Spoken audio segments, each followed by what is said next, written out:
मैंने जो एजुकेशन हासिल की है टोटल अभी तक वो है बीएस केमिस्ट्री की। और अगर ख़र्चे की बात की जाए सिर्फ यूनिवर्सिटी में मेरे 8 से 9 लाख लग गया। मेरा अबू कार ड्राइवर है, उनकी 20 की सैलरी थी काड़ा। मेरी फर्स्ट जॉब थी वो केएफसी में एज अ वेटर थी। एक बीएस केमिस्ट्री करने वाला बच्चा वो वहाँ पे मॉब लगा रहा है। मॉब लगाता तो मुझे शर्म आती थी अपने आप में। मैंने ना गवर्नमेंट जॉब से अप्लाई किए हैं लेकिन वहाँ से कोई रिस्पॉन्स वगैरह नहीं आया मुझे। मैंने वहाँ पे देखा कि 7-8 साल हो गए लोग काम कर रहे हैं, हत्ता कि 20-20 साल हो गए लोगों को वहाँ पे काम करते हुए। 40,000 50,000 सैलरी है। मेरा सिर्फ एक मिशन था, वो ये था कि मैंने हार्ड वर्क नहीं करना, मैंने स्मार्ट वर्क करना। मैंने बड़े टेक चैनल्स देखे ऑन अर्निंग में। 2017 से मैंने कंटिन्यू किया हुआ था ये अर्निंग करना, ये वो। कभी 9 लाख कभी 10 लाख प्रॉफिट की बात करूँ जो मेरा अपना जाती है। एमबीबीएस डॉक्टर्स की कॉल आती हैं, दुबई से कॉल आती है, सऊदी से कॉल आती है, कुवैत की कॉल आती है कि भाई हमें ये काम सीखना है। जब आपको पैसा नहीं ना होता तो आपकी इज्जत नहीं होती। अल्हम्दुलिल्लाह बहुत इज्जत है। अस्सलाम वालेकुम फ़खर भाई। जी वालेकुम अस्सलाम। फ़खर भाई कैसे हैं? जी अल्हम्दुलिल्लाह, अल्लाह का शुक्र। आप सुनाएं। अच्छा फ़खर भाई, वालिदैन जो है वो अपने बच्चों को पढ़ाते हैं, एक कसीर रकम उनके ऊपर ख़र्च करते हैं कि ये बच्चे पढ़ लिख कर अच्छी जॉब पर लग जाएं, ये बच्चे पढ़ लिख कर अच्छी जॉब हासिल कर लेंगे और हमारा बुढ़ापे का सहारा बनेंगे। आपने जो तालीम हासिल की, क्या कुछ उसके ऊपर ख़र्च आया और फिर उसके बाद क्या हुआ आपके साथ? मैंने जो एजुकेशन हासिल की है टोटल अभी तक वो है बीएस केमिस्ट्री की, जो कि एक नॉर्मल से भी ऊपर की लेवल की है। लोग मोस्टली एफएससी के ऊपर जाते ही नहीं हैं। मोस्टली जो हमारे ख़ानदान में लोग होते हैं या अपर क्लास के लेवल के लोग होते हैं ना, वो बस यही कहते हैं कि एफएससी कर ली है, बस अब जॉब ढूंढे और पैसे कमाए। क्योंकि जो जितने भी लोग हैं ना यहाँ पे, जिनका बिज़नेस अपना है, उनको तो एजुकेशन की ज़रूरत नहीं है, वो अपने शौक़ के लिए पढ़ते हैं। लेकिन मोस्टली लोग एजुकेशन हासिल करते हैं पैसा कमाने के लिए। पाकिस्तान में तो तकरीबन ये पर्पज़ रह यही गया है कि हम एजुकेशन हासिल करके जो है वो कुछ पैसा कमा लें। बचपन में जब बच्चा पैदा होता है हम कहते हैं बेटा क्या बनोगे, डॉक्टर बनोगे, इंजीनियर बनोगे। बेटा कहता है जी मैं डॉक्टर बनूंगा। तो बड़ा होकर वो डॉक्टर नहीं बनता। उसको पता होता है भाई मैंने बड़ा होकर डिग्री हासिल करनी है, उसके बाद मैंने नौकरी की तलाश करनी है। लेकिन आजकल जो हालात हैं वो नौकरी तो मिलती ही नहीं है। एजुकेशन मेरी जो है इस टाइम बीएस केमिस्ट्री की है। और अगर ख़र्चे की बात की जाए सिर्फ यूनिवर्सिटी में मेरे 8 से 9 लाख लग गया। अब मेरी जो यूनिवर्सिटी है वो बहुत कम पैसे लेती है आलमोस्ट जो मैंने जो अपना कोर्स किया। वरना आप अगर यूनिवर्सिटीज़ की तरफ जाएं तो लाहौर में या इस्लामाबाद में 2-2 लाख 3-3 लाख एक सेमेस्टर की फ़ीस है। तो बैकग्राउंड आपका वेल सेटल है जो आपने इतना ख़र्चा किया, या मिडिल क्लास से बिलोंग करते हैं? किस तरह क्या मुश्किलात रही हैं आपको इस सारे दौरानिए में? मैं अपने वालिदैन का एक अकलौता हूँ, ना मेरी कोई सिस्टर है ना कोई मेरा भाई है। मैं अकेला हूँ। जो मेरा भाई था वो बचपन में फ़ौत हो गया था। और जो बात आई वेल सेटल्ड की फ़ैमिली की, तो वो मेरे मिडिल क्लास फैमिली है। मेरा अबू कार ड्राइवर है, उनकी 20 की सैलरी थी उकाड़ा की। उकाड़ा में इतनी सैलरी, अगर आप लाहौर में जाएंगे या बड़ी सिटी में जाएंगे तो सैलरी बढ़ जाती है आपकी। लेकिन उसके दौरान उन्होंने मुझे एजुकेशन दी है। लेकिन एजुकेशन दी है तो अब लोग सोचेंगे कि यार ये अब बीएस केमिस्ट्री कर ली, यूनिवर्सिटी की फ़ीस पे की है। अगर 20,000 रुपये कमाता था इसका पापा तो वो घर के अखराजात कैसे फुलफ़िल करता, यूनिवर्सिटी कैसे। हम जो मेरे जो कज़न्स वगैरह हैं वो माशाल्लाह जॉब करते हैं, गवर्नमेंट जॉब है रेस्क्यू में, या डॉक्टर्स वगैरह हैं मेरे कज़न्स वगैरह। तो हम उनसे लेते थे उधार। मतलब जब भी आपने कोई एडमिशन पे करना है तो वो की फ़ीस तो लोन लिया, सेमेस्टर की फ़ीस बाद में थोड़े थोड़े करके देते रहे। तो आपकी एजुकेशन कंप्लीट हो गई? कंप्लीट हो गई। उसके बाद आपने क्या किया? एजुकेशन कंप्लीट होने के बाद जो मैंने इंडस्ट्रीज़ में अप्लाई किया, और उससे पहले मैंने डिफरेंट जॉब्स की हैं। वो ड्यूरिंग द एजुकेशन रही या एजुकेशन ख़त्म हो गई तो फिर की? समटाइम बच्चे होते हैं अपनी जो कुछ अखराजात को मीट करने के लिए कोई ना कोई काम करते हैं। वो ड्यूरिंग द एजुकेशन थी मेरी, क्योंकि मेरी फ़र्स्ट जॉब थी वो केएफसी में एज अ वेटर थी। अब वेटर तो हम उसको कहते नहीं हैं, लेकिन उसको टीम मेंबर कहते हैं, क्रू मेंबर कहते हैं। तो वो मैंने 2 महीने जॉब की तकरीबन केएफसी में। 15 की सैलरी थी, लेकिन वो मैंने स्किप इसलिए की कि एक बीएस केमिस्ट्री करने वाला बच्चा वो वहाँ पे मॉब लगा रहा है। और हत्ता कि मैंने मॉब लगाए हैं। लॉबी में तो उनके बंदे होते हैं जो मॉब लगाते हैं, लेकिन जो बैक एंड पे जो काम होता है ना आपका, जहाँ पे स्टेशन होता है, जहाँ पे बर्गर वगैरह बनता है, या पीछे जो जितना भी काम होता है उसमें जो बंदा काम कर रहा स्टेशन पर होता है उसकी जिम्मेदारी थी सफाई करना। तो मैंने वो सारा कुछ किया है। और मुझे रियलाइज़ हुआ कि यार अगर मैं यहाँ पे बीएस केमिस्ट्री करने के बाद ये काम कर रहा हूँ तो यार कोई फ़ायदा तो नहीं है, इन फ्यूचर क्या इसका हो सकता है यार। और वैसे भी इंसान को शर्म आती है इस चीज़ में, लेकिन मैंने वो सब कुछ काम किया है। ये एक फिनोमेना भी बन चुका ना हमारे यहाँ के, पढ़ने लिखने के बाद अगर हम कोई भी ऐसा काम करते हैं तो हम खुद में फील करते हैं और लोग भी देखने वाले कहते हैं कि यार पढ़ के ये कर रहे हो तुम। बिल्कुल, ये भी बड़ा मुश्किल हो जाता है सोसाइटी में बरकरार रखना। बिल्कुल ऐसा ही है। मैं मॉब लगाता तो मुझे शर्म आती थी अपने आप में। अब उसमें ये था कि मेरी जो बेसिकली जो मेरी रहाइश है वो उकाड़ा की है। अब मैं साहिवाल में था। अब मेरे जाने वाला कोई बंदा वहाँ पे आता नहीं था। मतलब जिसको हम कहते हैं यार शर्म आती है, यार कोई देख लेगा तो क्या सोचेगा यार ये हमारे जाने वाला बंदा ये इतने में काम कर रहा है, ये काम कर रहा है। अच्छा, फिर आपने वो छोड़ दिया उसको KFC को, फिर उसके बाद? वो प्राइमरी स्कूल था, वहाँ पे मैंने अप्लाई किया, लेकिन वहाँ पे ये था कि 4 से 5 हज़ार सैलरी उन्होंने ऑफर की थी। प्राइवेट स्कूल था? प्राइवेट स्कूल था, और उसके अलावा वो कहते थे कि भाई आपके पास एक्सपीरियंस नहीं है। हम्म। अब वो उनको मैंने ये बात की, मैं कहा देखिए एक्सपीरियंस हासिल करने के लिए हमें जॉब चाहिए होती है, आप जॉब देंगे तो मेरा एक्सपीरियंस होगा। अब मैं फ्रेश हूँ, मेरी BS केमिस्ट्री की डिग्री है, 4th सेमेस्टर मेरे हो चुके हैं, और आप मुझे 4 हज़ार ऑफर कर रहे हैं। नहीं है जी, हमारे पास बच्चे कम हैं, इन फ्यूचर हम कर देंगे, लेकिन अभी आपको हमारे साथ कंपलसेट करना पड़ेगा, जो भी है आप हमारे साथ चलें बस। लेकिन वो मैंने तकरीबन 2 से 3 दिन गया हूँ। उसके बाद आपने कहीं अप्लाई भी किया होगा जॉब के लिए? मैंने ना गवर्नमेंट जॉब्स अप्लाई की हैं, जिसमें मेरी एक एटॉमिक एनर्जी की जॉब्स होती हैं, मैं वहाँ पे बड़ा अप्लाई किया मैंने, लेकिन वहाँ से कोई रिस्पांस वगैरह नहीं आया मुझे। तो कोई सिफारिश वगैरह, आपको पता पाकिस्तान में सिफारिश भी चलती है, लेकिन हमारा कोई ख़ानदान इतना हाई फाई तो नहीं है जो जिसका ताल्लुक किसी बड़े के साथ हो, तो ऐसा चीज़ नहीं थी। फिर प्राइवेट सेक्टर पे भी अप्लाई किया होगा आपने?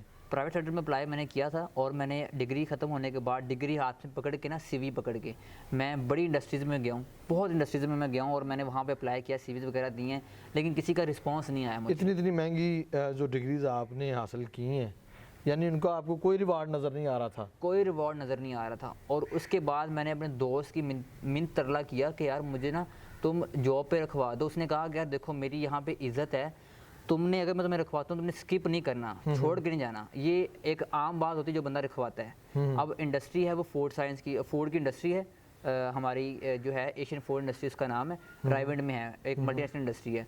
तो मैंने कहा यार तुम बेफिक्र हो, जो मैं जाहिर सी बात है जॉब करूँगा, और उसने मुझे कंपनी में रखवाया। एक होते हैं आम ठेकेदार के बंदे होते हैं, वो डेली बेसिस पे होते हैं, लेकिन मुझे कंपनी में उसने रखवाया, और मैंने वहाँ पे सिर्फ 3 मंथ जॉब की, लेकिन सही जॉब की मैंने वहाँ पर। तो कैसे छोड़ दिया आपने? आप बता रहे हैं 3 मंथ, उसने कहा था कि छोड़ना नहीं है, फिर वो आप जॉब छोड़ के ये SEO में आ गए, ये क्या सफ़र था आपका? मेरे वहाँ पे ना काफ़ी कोलीग्स बन गए थे जो मेरे से ऊपर भी थे ना, जो जाहिर सी बात जो आपसे सीनियर होता है वो सीनियर होता है। वहाँ पे काफ़ी कोलीग्स बन गए, उन्होंने मुझे ये कहा कि यार तुम BS केमिस्ट्री करने के बाद और तुम यहाँ पे ये कर रहे हो काम। मतलब कि मेरा काम था कि सारे सुपरवाइजिंग करना, सुपरवाइज़र था मैं वहाँ पर, लेकिन वहाँ पे कोई काम नहीं था, कोई 12 घंटे, लेकिन वहाँ पे मैंने बैठना, मोबाइल कोई नहीं यूज़ करना, ना लैपटॉप ना मोबाइल, आना अपना काम करना और जाना। और वहाँ पे लेग पुलिंग बहुत होती है इंडस्ट्रीज़ में, या जहाँ भी होती है लेग पुलिंग होती है, ये तो आम है पाकिस्तान में। और उसके अलावा मैंने नोट किया मेरे साथ जो बंदे काम कर रहे हैं, जाहिर सी बात है हम कंपनी के लोग थे, और कंपनी के साथ जो दूसरे ठेकेदार के बंदे होते हैं वो अनपढ़ होते हैं, 8 भी नहीं पढ़ी होती, वो भी वहाँ से जो पहले का बंदा होता है उनका रोब और होता है। मैं न्यू था, और उन्होंने मुझे सही रगड़ा लगाया 3 मंथ, मतलब यहाँ तक के बंदा रोने वाला हो जाता है कि यार बंदा खुद छोड़ दे, इतना नहज किया। लेकिन मेरा रेफरेंस था डिप्टी मैनेजर का, मीन्स के ऊपर लेवल का मैनेजर था, मुझे अल्हम्दुलिल्लाह इसके मतलब मुश्किल नहीं है इस चीज़ में, लेकिन अपनी तरफ से मैंने काम ठीक किया हर चीज़, वो कोई मसला नहीं था। मुझे छोड़ने की रीज़न ये थी कि मैंने वहाँ पे देखा कि 7-8 साल हो गए लोग काम कर रहे हैं, हत्ता कि 20-20 साल हो गए लोगों को वहाँ पे काम करते हुए, 40,000 50,000 सैलरी है। मीन्स कि मुझे इन फ्यूचर नज़र नहीं आया कोई कि मेरा फ्यूचर कोई हो सकता है कि मैं यहाँ पे काम करता रहता हूँ। बस वो कुएं की बैल की तरह काम कर रहे हैं, आ रहे हैं, जा और रहे हैं। इसके अलावा वो एक प्राइवेट काम है, प्राइवेट जॉब है मेरी, और वहाँ पे मैं कंपनी में अगर हो भी जाता हूँ तो वो कंपनी में मैंने हो के भी ना देखिए कंपनी में मैं हो भी जाता हूँ तो मुझे फ़ायदे थे कुछ, उसके नुकसान ये थे कि वहाँ पे मैंने ये चीज़ नोट की, जिनके उनके ओल्ड बंदे भी थे ना इंडस्ट्री से, ये आम होता है कि जब आपको निकालेंगे ना आप कहेंगे भाई छुट्टी है हमारी तरफ से, ये कौन सा गवर्नमेंट जॉब है, तो आपकी जॉब सिक्योर नहीं होती, प्राइवेट में जॉब सिक्योर नहीं होती, तो वो भी चीज़ थी मेरे साथ एक। तो ये टेक्नोलॉजी में कैसे आए आप? SEO कैसे सीखा आपने? ये क्या सफ़र था? मैंने काफ़ी ना मेरा शौक़ था इसका टेक्निकल काम में, ये टेक चैनल्स में, या मैंने बड़े टेक चैनल्स देखे ऑन अर्निंग में, और 2017 से मैंने कंटिन्यू किया हुआ था ये अर्निंग करना ये वो। और 2020 के एंड पे मैंने ना एक PUBG का अकाउंट बाय किया फेसबुक पे जाके, क्योंकि मेरा शौक़ था PUBG खेलना, तो मैंने वो अकाउंट बाय किया। उसकी वजह से मैंने क्या सोचा कि यार मैंने अगर ये स्टार्ट करता हूँ काम, तो UC वगैरह सेलिंग करने का, अकाउंट वगैरह सेलिंग करने का, उसमें पैसा मुझे आ सकता है। जो मेरा जो पहला बंदा जिससे मैंने अकाउंट बाय किया था अपना ज़ाती, वो था पेशावर का लड़का हमज़ा।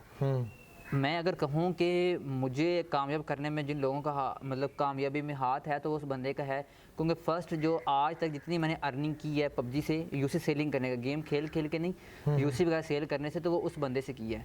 उसने मुझे यहाँ तक कि उसने मुझे ये सिखाया कि भाई आपने इंडोनेशिया से अकाउंट कैसे बाय करने हैं, आपने सेलिंग कैसे करनी है, कैसे डीलिंग करनी है, वहाँ उस बंदे में डीलिंग सिखाई फ्री ऑफ कॉस्ट। मतलब कोई इन्वेस्टमेंट नहीं थी आपकी, कोई पैसा नहीं, कुछ भी नहीं था। उसके अकाउंट मतलब उसका मैं डायरेक्ट रीसेलर था पहले, उसके ही अकाउंट मैंने आगे लोगों को सेल करता था, उसने कमीशन लेता था। ठीक। फिर उसने मुझे ये सिखाया, उसने कहा यार देखो मेरा नाम निक नेम साहिल है, उसने कहा साहिल ये देखो मैं तुम्हें चाहता हूँ कि तुम इंडिपेंडेंट होकर काम करो, उसको मैंने बताया था कि यार मैं अब अकेला घर का हूँ, तो वो बड़ा नाइस बंदा था। उसने मुझे सिखाया सारा डायरेक्ट काम कि आप इंडोनेशिया से डायरेक्ट काउंट बाय करो, उसको खुद सेल करो। और उसमें फिर मिलने भी गया, 3-4 दिन उसके पास भी रहा मैं। और पठान लोग बड़े मेहमान नवाज होते हैं, बिल्कुल ऐसे मोहब्बत भरे लोग और जितनी मैंने अर्निंग वहाँ से की पबजी से, तो उसको मेरी बड़ी हेल्प आउट मिली। इंडस्ट्री मैंने स्किप की ना, उसकी रीज़न ये थी कि मेरे पास एक बैक एंड पे एक्सपोर्ट था कि पबजी से मुझे 40 से 50 हज़ार आ रहा था, क्योंकि मेरे 2-3 दोस्त ऐसे थे जो मुझे वहाँ से मिले पबजी से। और वो मुझसे कनाडा के, जिसके 12-12 लाख 13 लाख तनख्वाह हो उसकी, कनाडा में रहते वो तो मेरे 2-3 लाख रुपये बाय करते थे, 2-3 लाख की यूसी ऑलमोस्ट हर मंथ में बाय करते थे लोग मुझसे। तो मेरा वो एक सर्किट बना हुआ था 40 से 50 हज़ार रुपये मंथ का। एसईओ की तरफ कैसे आया? क्योंकि देखें, मुझे ये रियलाइज़ हुआ कि यार जो पबजी है या जो कोई भी स्किल्स है ना, मैं एसएमएम भी कर चुका हूँ, मैंने व्यूज़ भी सेल करने, टिकटॉक के व्यूज़, फॉलोअर्स, ये सारे सेल करने, ये सारा काम मैंने किया है। इंस्टाग्राम के फॉलोअर्स, इंस्टाग्राम पे ऐड रन करके मैंने अर्निंग की है, वहाँ से की है। लेकिन ये प्रॉपर कोई स्किल नहीं थी जिसको हम कह सकते कि यार मेरा फ्यूचर सिक्योर हो सकता है। अब अगर आप इस माशरे में अगर आप चाहते हैं कि आप अपना फ्यूचर सिक्योर करें, तो आपको या तो गवर्नमेंट जॉब चाहिए होती है, बिल्कुल, या आपको इतनी आपकी इतनी अच्छी जॉब हो, आपकी इतनी अच्छी अर्निंग हो कि आपका गुजारा हो सके, कम से कम इतना तो हो, बिल्कुल, या आपके पास एक ऐसी स्किल हो जो कभी बंद ना हो।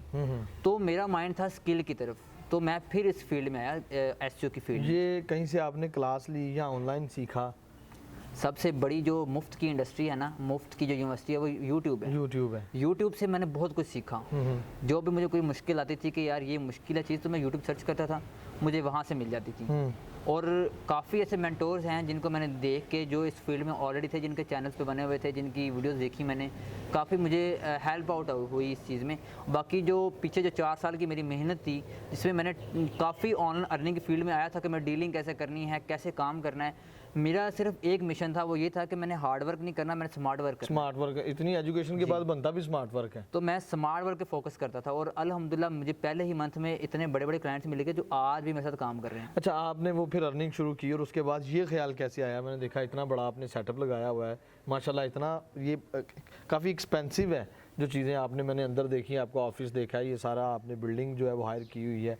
ये कैसे ख्याल आया कि मैं एक इंस्टीट्यूट बनाऊँ और लोगों तक लेके चलूँ इसको? मैं ऑलमोस्ट हर मंथ तकरीबन, ये देखिए आपकी फिक्स सैलरी नहीं होती आपकी, क्योंकि ये जॉब तो नहीं है, ऑनलाइन अर्निंग में उतार चढ़ाव आता रहता है, कभी 9 लाख, कभी 10 लाख। प्रॉफिट की बात करूं जो मेरा अपना ज़ाती है, ऊपर मुझे पैसे आते हैं जिनको मैंने सेंड करता हूं। जैसे कि मुझे 15 लाख रुपए आया, तो 5 लाख मैं जिससे काम करवा रहा हूँ, चाहे वो एडमिन हैं, चाहे वो रीसेलर हैं, मैं उनको देने पड़ते हैं। मेरे ऑलमोस्ट 10 लाख हर मंथ का आ रहा था। मैंने सोचा कि यार अगर मैं इतना कमाता रहूँगा खुद ही, तो यार लोगों को एजुकेशन चाहिए, लोगों को भी चाहिए कि यार वो एजुकेशन हासिल करें। अब डिग्रियां हासिल करने के बाद वो इंडस्ट्री, जैसे मेरे तरह के और भी लोग होंगे, बिल्कुल ऐसे और ही भी है। लोग होंगे जो मास्टर की डिग्रीज लेके फिर रहे हैं लेकिन जॉब नहीं है, बड़े बड़े डिग्री लेके बैठे हुए हैं। हत्ता कि मुझे कॉल्स आती हैं, MBBS डॉक्टर्स की कॉल्स आती हैं, दुबई से कॉल आती है, सऊदी से कॉल आती है, कुवैत की कॉल आती है कि भाई हमें ये काम सीखना है। मैंने क्या किया, मैंने कहा यार मैं स्टार्ट करता हूँ यूट्यूब चैनल, वहाँ पे जो अपनी स्ट्रगल है, अपना जो नॉलेज है, वो मैं वहाँ पे शेयर करता हूँ। और मैंने वो स्टार्ट कर दिया। अब जैसे मैंने स्टार्ट किया, मुझे काफ़ी इंटरव्यूज़ भी हुए, तो लोग कहते हैं कि भाई हमने आपसे आके सीखना है, आपसे आके। मैंने यूट्यूब चैनल स्टार्ट कर लिया, हर चीज़ स्टार्ट कर लिया, वहाँ पे मैंने एजुकेशन देना शुरू कर लोगों ने ऑनलाइन कहा कि हम आपके पास फिजिकली आना चाहते हैं, फिर आपने ये स्टेप लिया। और उसके अलावा मैं ये कभी भी नहीं कहता कि आप मुझे पैसे दे के सीखें। मैंने क्या किया, मैंने वीकली सेशन स्टार्ट कर दिया जूम का, कि आप जूम पे आएँ, फ्री ऑफ कॉस्ट। मैं आपको हर हफ्ते एक क्लास फ्री दिया करूँगा। बाकी जो चैनल पे मैं ये कभी भी नहीं, ये भी नहीं कहता कि आप भाई, यहाँ स्टूडेंट्स होते हैं मेरे, मैं कभी उनको ये भी नहीं कहता कि भाई आप मेरी ही वीडियोस देखें। आपको जहाँ से नॉलेज मिलता है आप हासिल करें, इल्म हासिल करो जहाँ से मिलता है। ज़रूरी नहीं है शायद मेरी समझ ना आए, किसी और की समझ आ जाए। आपने पैसे कमाने हैं अपने लिए। आप जैसे कि बच्चे जो पैसे कमा रहे हैं, मुझे तो नहीं दे रहे ना, अपनी ज़ात पे कमा रहे हैं, अपने लिए कमा रहे हैं। तो बस आपने कमाना, तो फिर आप उस चीज़ को सीखें, उसको नॉलेज हासिल करें। लेकिन टाइम लगता है किसी भी फील्ड में। बिल्कुल। अब आप लोग ये कहते हैं कि मैंने ये बहुत जल्दी अर्न कर लिया, 1 महीने में, 2 महीने में, इसके पीछे 4 से 5 साल की स्ट्रगल है। आप बता रहे हैं 2017 से आप लगे हुए थे। धक्के खाए हैं मैंने, किसी और फील्ड में धक्के खाए हैं, इस फील्ड में धक्के नहीं खाए, लेकिन 1 साल इस फील्ड में हो गया। लेकिन उससे पीछे जहाँ से मैंने इतना कुछ सीखा है, डीलिंग करना, हर स्टेप बाय स्टेप सीखा है, तो बहुत चीज़ें मुझे इस पर काम आई हैं। रिस्पॉन्स कैसा था जब आपने ये एकेडमी ओपन की है? रिस्पॉन्स मुझे बहुत अच्छा मिला। काफ़ी जो हैं लोग मेरे साथ आ गए, और जो हैं सब्सक्राइबर्स भी, जैसे जैसे सब्सक्राइबर बढ़े हैं, उन्होंने लाइक करना शुरू कर दिया वीडियोस को। और मैं अल्हम्दुलिल्लाह, मेरी इस टाइम 220 प्लस वीडियोस हैं, और अल्हम्दुलिल्लाह इतना नॉलेज मैंने उनको दे दिया है कि वो घर बैठ के फ्री ऑफ कॉस्ट जिसके पास पैसा नहीं भी है ना, वो घर बैठ के वो वीडियोस देख के पैसा कमा सकते क्या ये SEO है क्या? हैं। ये SEO है, सर्च इंजन ऑप्टिमाइजेशन। इसमें टाइप्स होती हैं 3। आपने वेबसाइट बना ली, वेबसाइट जैसे कि मैं बताता हूँ जी, मैंने फ़खर नज़ीर वेबसाइट बना ली है। अब इसको मैंने रैंक करना है गूगल में। गूगल एक सर्च इंजन है। अब मैं मतलब मैं कोई भी रिसर्च करे तो आप ऊपर आ हाँ जाएं। ऊपर आऊँ, या मेरा कोई भी आर्टिकल्स है, या मैं चाहता हूँ कि मुझे रैंकिंग मिले गूगल में, या मेरा वेबसाइट रैंक हो जाए, बस मुझे ट्रैफिक मिलना शुरू हो जाए, तो मैं चाहूँगा कि रैंक करना। अब उसके लिए मुझे SEO करनी पड़ेगी। SEO में आ जाती है 3 types, on page, of page, technical SEO, तीनों अलग टाइप्स हैं। अब मैं ऑफ पेज का एक्सपर्ट हूँ, ऑफ पेज SEO का एक्सपर्ट हूँ। उसमें ये होता है कि हमने एक वेबसाइट का दूसरी वेबसाइट से लिंक करवाना पड़ता है। जैसा कि आपको मैं एग्जांपल दूँ, आप मुझे ये कहो कि यार ये मेरा एक आर्टिकल है। अब पहले था न्यूज़पेपर फॉर्म, एक प्रिंटेड फॉर्म में होता था। अब वो लोग उससे दूर होके अब आ गए डिजिटल पे। अब जितने भी आपको इन्फॉर्मेशन मिलेगी, आर्टिकल्स मिलेंगे, तो वो आपको मिलेंगे डिजिटली।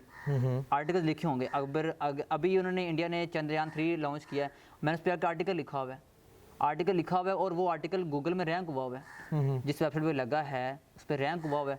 और वो आर्टिकल्स लोग अब देखेंगे, रिसर्च करेंगे चंद्रयान 3, उसके ऊपर आर्टिकल्स आ जाएंगे। गूगल में तो ये तो चीज़ नहीं है कि आपको वो गूगल वाले घर भेज देंगे, बिल्कुल ऐसे ही है वो। और वो हर चीज़ आपको दे रहे हैं इस चीज़ में। और इसी तरह हम क्या कहते हैं, हम एक वेबसाइट का दूसरे से लिंक करते हैं और गूगल इस चीज़ को अथॉरिटी देते हैं।